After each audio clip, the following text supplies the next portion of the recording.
अपने पसंदीदा शो के फुल एपिसोड देखने के लिए अभी डाउनलोड करें दंगल प्ले ऐप।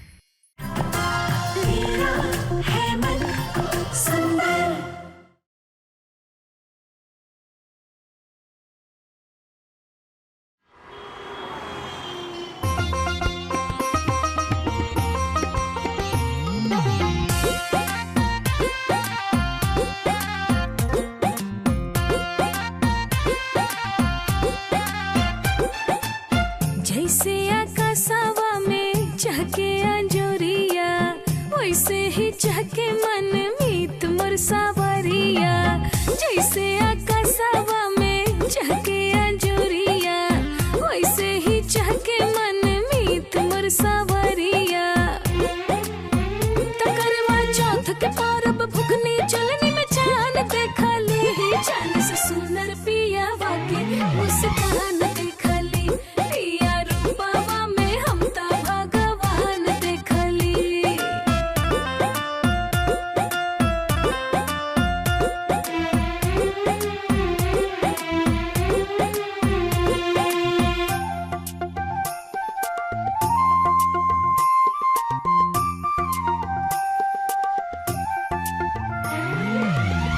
जोगे मिलल बाड़े हमरो सावरिया, उनका के पाके खुलल मोर तकदीरिया।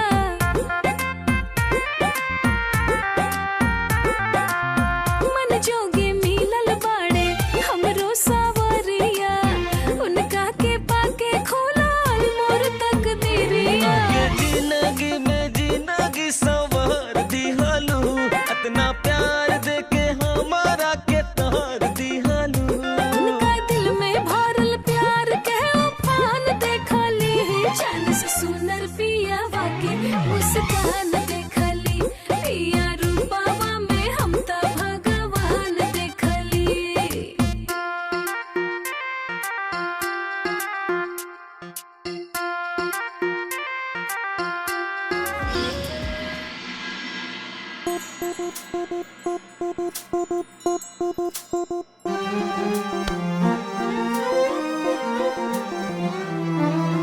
ढेर सारा प्यार हो, हर दिन एक त्योहार हो। जिंदगी की धूप में खुशियों की बहार हो। नए रिश्तों का सफर, लंबी लंबी सी डगर। थाम लो जो हाथ ये, साथ होंगे उम्र भर, साथ होंगे उम्र भर। रंग रूप नाम का गुण से हो भरा मंजर, दिल से देखो तो जानो कितना है मन सुंदर। तेरा है मन सुंदर।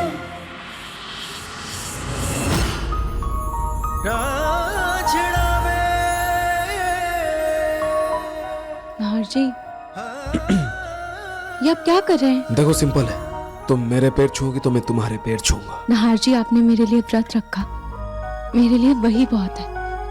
आप प्लीज ये सब मत कीजिए, ये मुझे करने दीजिए। आप मेरे पति हैं, मेरे परमेश्वर हैं। परमेश्वर? ओके लेकिन तुम्हारे परमेश्वर घर की लक्ष्मी के बिना अधूरा है। और ये जरूरी तो नहीं कि हर रस्म में पैर ही छुआ जाए। हम प्यार से एक दूसरे के गले भी तो मिल सकते हैं।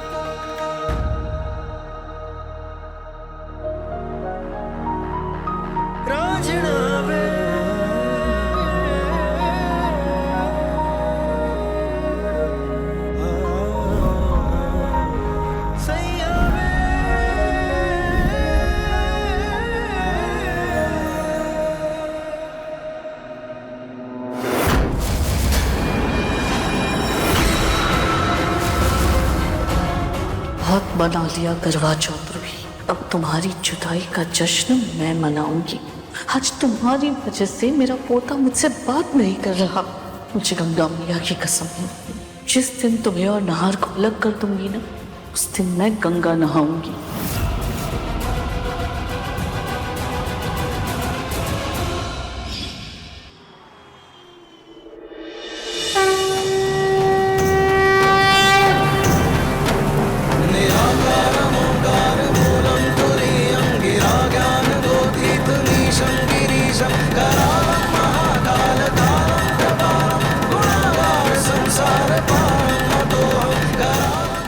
आरती खत्म होने वाली है। दादी अभी भी कहीं नजर नहीं आ रही है।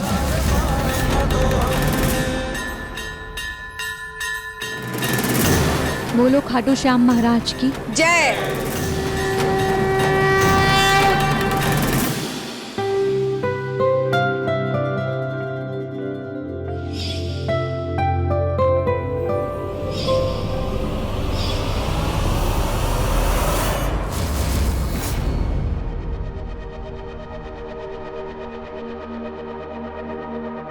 कोई बात नहीं नाहर बेटा, पहले तुम आरती ले लो।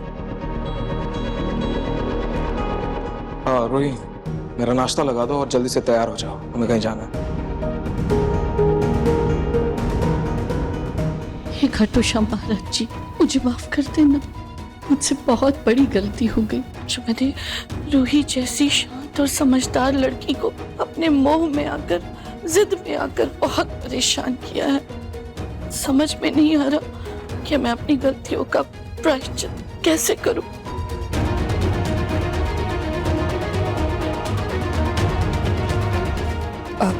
रूही, तुम नाश्ते की तैयारी कर दो। मम्मी जी, मैं पहले तुलसी के पास दिया जला कर आती हूँ, उसके बाद मैं नाश्ता लगाती हूँ। जाओ।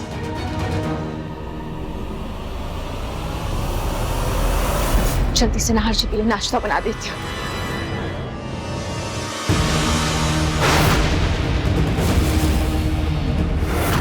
रूही, नाश्ता बन गया? क्या बनाया नाश्ते में?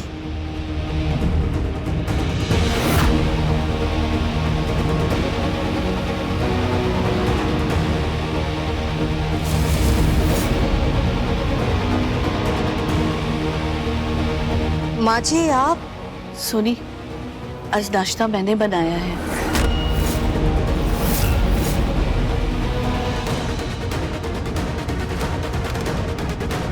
नाहर बेटा, आज तुम्हारी दादी ने सबकी पसंद का नाश्ता बनाया है, खास अपने बहू और बेटों के लिए ये सब किया है। अपनी गलती का प्रायश्चित करने के लिए मुझ बुढ़िया से जो भी बन पाएगा मैं करूंगी। रोही, मेरा पेट ठीक नहीं है, पता नहीं अजीब सा लग रहा है, कुछ हल्का बना दो मेरे लिए। हाँ, एक काम करो, ब्रेड टोस्ट बनवा दो और मेरे कमरे में भिजवा दो।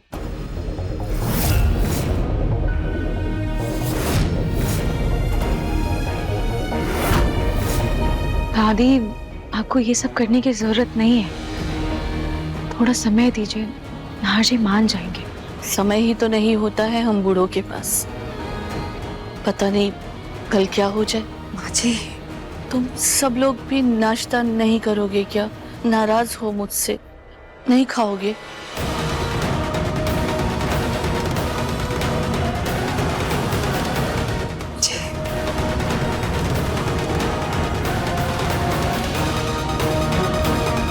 रूही, तुम भी खा लो। और दादी, वो मैं पहले नाहर जी को नाश्ता करवा देती हूँ, उसके बाद मैं खा लूँगी। मैं बस 1 मिनट में आई। इतनी मेहनत कर रही हूँ नाहर का दिल जीतने की, लेकिन है तो अपनी दादी का ही पोता ना, इतनी आसानी से मानेगा नहीं। लेकिन मैं भी जब तक उसकी माफ़ी ना ले लूँ हार नहीं मानूंगी।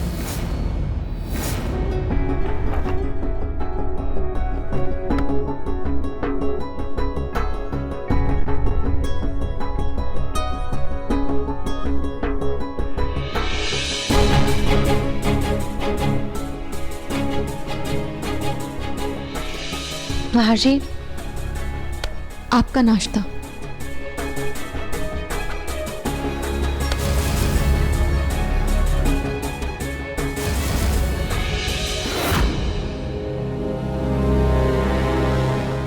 नाश्ता दादी ने बनाया ना?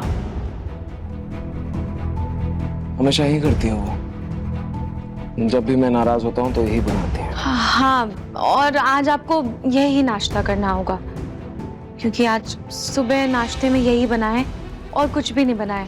और दादी ने सुबह उठकर बहुत प्यार से सबके लिए नाश्ता बनाया है, खासकर आपके लिए। तो प्लीज अपना गुस्सा थूक दीजिए और ये नाश्ता कर लीजिए, प्लीज। रोही, एक ही बात बार बार दोहराने से मेरा गुस्सा शांत नहीं हो जाएगा, और उनकी हरकत में इतनी जल्दी नहीं भूल सकता। नहार जी, उन्होंने जो तुम्हारे साथ किया है उनको एहसास होना चाहिए, उन्हें समझ आनी चाहिए कि जब कोई अपना दूर हो जाता है तो कैसा फील होता है। नहार जी, आप दादी की उम्र के बारे में भी तो सोचिए। एग्जैक्टली रूही, उनकी उम्र देखो, वो घर की बड़ी है, बुजुर्ग है, और जो घर के बड़े होते हैं, बुजुर्ग होते हैं, उनसे हम ये उम्मीद करते हैं, एक्सपेक्ट करते हैं कि वो अपने ज्ञान से, अपने तजुर्बे से घर को संजो कर रखें। लेकिन नहीं, दादी के लिए इंपॉर्टेंट है जिद। अपने जिद के आगे समझ खो चुकी है, उन्हें अपनी गलती का एहसास होना ही चाहिए रूही। और वैसे भी जानबूझ के की गई गलतियों का उम्र से क्या लेना देना। नहार जी, ये क्या है?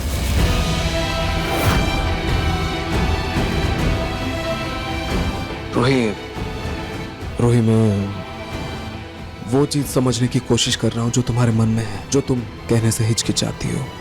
रूही, मैं तुमसे ये पूछना चाहता हूँ कि क्या तुम आज भी माँ बनना चाहती हो?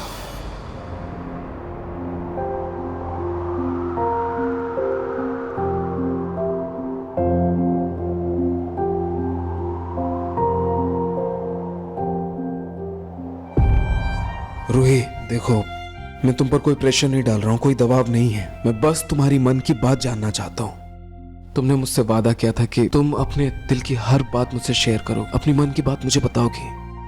बस यही जानना चाहता हूँ, क्या तुम माँ बनना चाहती हो?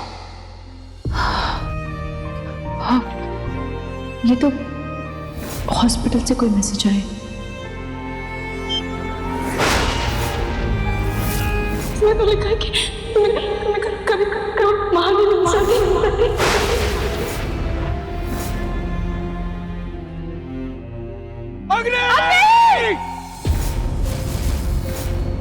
रोहे, तुम्हारे आंसू बता रहे हैं कि आज भी तुम्हारे मन में माँ बनने का सपना है। हाँ जी, कौन सी औरत माँ नहीं बनना चाहेगी? जानता था रोहित तुम्हारा यही जवाब होगा, इसीलिए इंडिया के सबसे अच्छे डॉक्टर से मैंने आज अपॉइंटमेंट लिया है।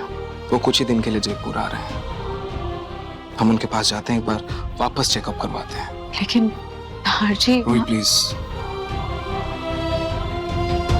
आज अब से सिर्फ तुम अपने बारे में सोचोगी, बाकी किसी चीज के बारे में नहीं। और देखो, एक बार चेकअप करवाने में हर्जी क्या है, एक बार चलते हैं। ठीक है, हम डॉक्टर से मिलने तो जा ही सकते हैं, लेकिन आप प्लीज दादी के बारे में भी तो सोचिए। गॉड रोहित प्लीज, मैं फिर से कह रहा हूं तुमसे, दादी और मेरे बीच में तुम मत पड़ो, वरना मैं सबसे नाराज हो जाऊंगा, तुमसे भी। प्लीज। माँ जी आप ये क्या कह रही हैं? छोटी माँ,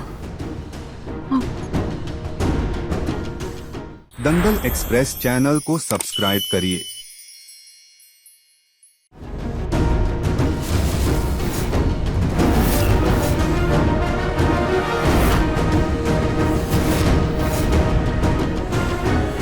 माँ, ये सब क्या है?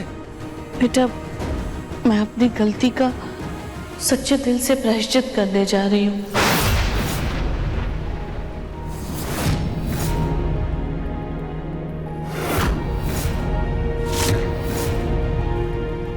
रूही, मैंने तुम्हें तुम्हारे परिवार से अलग करके, तुम्हारे प्यार से अलग करके जो पाप किया है, जो गलती की है, वो गलती माफी के लायक तो नहीं है।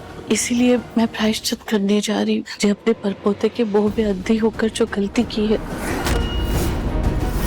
शायद इसीलिए भगवान ने मुझे ये सजा दी है। उन्होंने मुझसे मेरा पूरा परिवार दूर कर दिया, खास करके मेरा पोता नहार। और दादी, ये रूप किस लिए है? रूही, कल रात भगवान मेरे सपने में आए थे और उन्होंने मुझसे कहा कि मेरे पाप तभी धुलेंगे जब मैं हमेशा हमेशा के लिए समाधि ले लूंगी।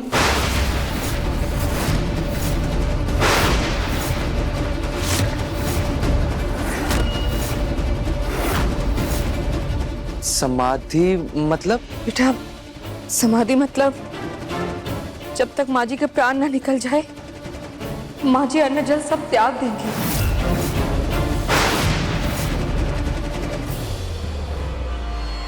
नहीं नहीं नहीं दादी, आप ऐसा कैसे कर सकती हैं? नहीं रूही, मेरे पास अब और कोई रास्ता नहीं है। मैंने परपोते की चाह में अपना पोता खोया है, और अब अगर पोते की माफी के लिए मुझे अपने प्राण भी त्यागने पड़े ना, तो वो भी मंजूर है मुझे। वही होगा मेरा असली प्रायश्चित। हाँ जी आप प्लीज दादी को समझाइए ना, देखिए दादी क्या बोल रही है।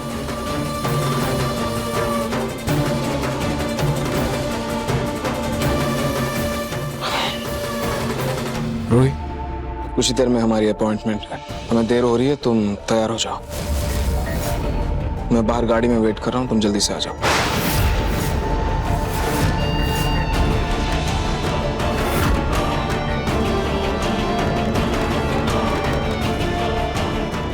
नाहर ने मुझे एक बार भी नहीं रोका। मुझे सच में समाधि लेनी पड़ेगी क्या? प्लीज ये सिर्फ छोड़ दीजिए आप। नहीं रतन, अब मेरे पास और कोई रास्ता नहीं है। मुझे समाधि लेनी होगी।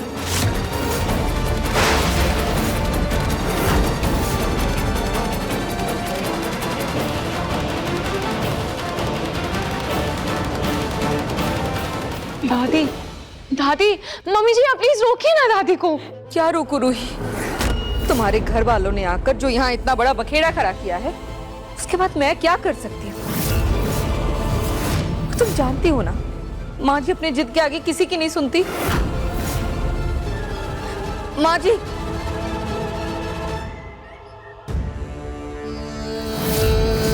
रुचि तो रोक क्यों गई?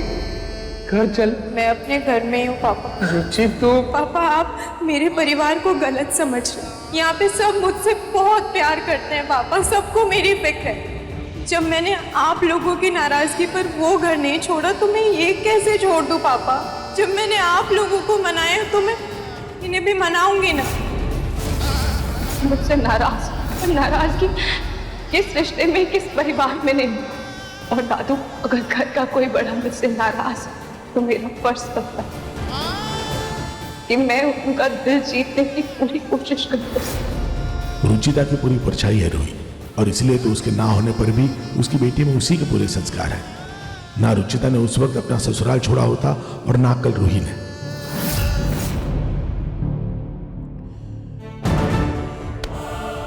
प्रतीक के पापा, मैं सोच रही थी इस बार धनतेरस में घर की शांति पूजा करवा दें। हो सकता है इस पूजा से हमारा पिंकू घर वापस आ जाए। क्या बात है पूनम,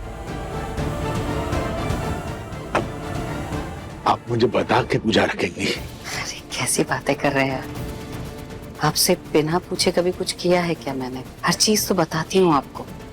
अच्छा, रूही को उसके घर से निकाला गया है, ये आप जानती थी, फिर भी आपने मुझे तो नहीं बताया। घर की बेटी को ससुराल से बाहर कर दिया है। इतना बड़ा सच जानने के बावजूद भी आपने मुझे बताना जरूरी नहीं समझा पूनम।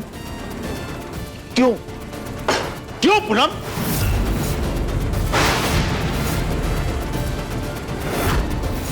अभी सब्सक्राइब करें हमारा चैनल और पाएं दूध से नैना मिलाई के सारे शानदार एपिसोड्स।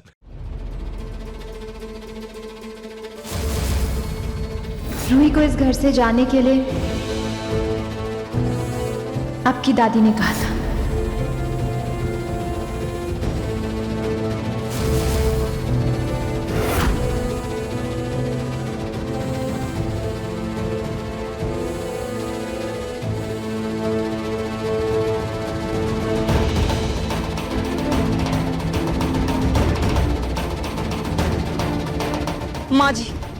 माँ जी प्लीज आप ये जिद छोड़िए और घर के अंदर चलिए। माँ जी देखिए ना कितनी धूप है। माँ जी आपकी तबीयत खराब हो जाएगी, चलिए ना। नहीं, अब जो हो सो हो। मैं फैसला कर चुकी हूँ, मैं यहाँ से नहीं हटूंगी। दादी प्लीज ऐसा मत कहिए, प्लीज चलिए ना। रूही, मैंने तुम्हें घर से निकाला था ना, अब देखो मैं खुद अपना घर त्याग रही हूँ।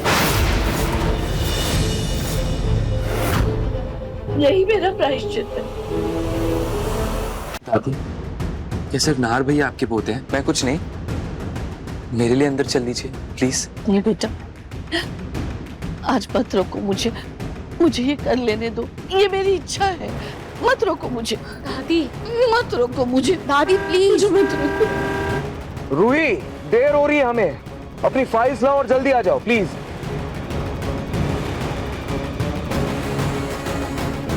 दादी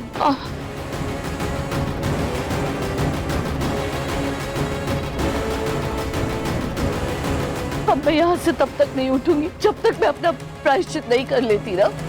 मैं यहाँ से नहीं हिलूंगी। माँ जी, क्या हुआ माँ जी? क्या हुआ दादी? माँ माँ क्या हुआ? माँ जी, माँ जी, माँ जी। अरे ये चीता कहाँ से आ गया? माँ पता नहीं यहाँ पर कैसे कैसे कीड़े मकोड़े हैं। आप अंदर चलिए। नहीं नहीं, मैं कहीं नहीं जाऊंगी। मैं यहीं बैठी रहूंगी। दादी, दादी देखिए ना कितनी तेज धूप है। आप प्लीज ये छाता ले लीजिए, आप इसके छांव के नीचे बैठ जाइए, आपको धूप कम लगेगी।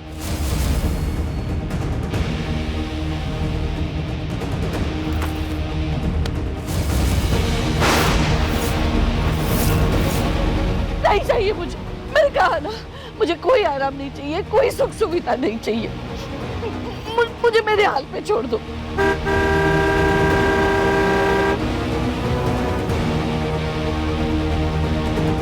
दादी, दादी अभी मेरा जाना जरूरी है। मैं नहाशी को मनाने की पूरी कोशिश करूंगी। दादी मैं बस आई। जब तक नहार की माफी नहीं मिलेगी मैं भी घर के अंदर कदम नहीं रखूंगी। मैं भी देखती हूँ आखिर कब तक नाराज रहता है वो मुझसे।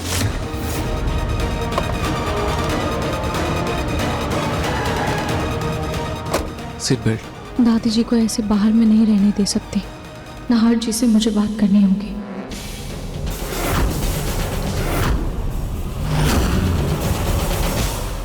रोहिणी, क्या हुआ? तुम खुश नहीं हो?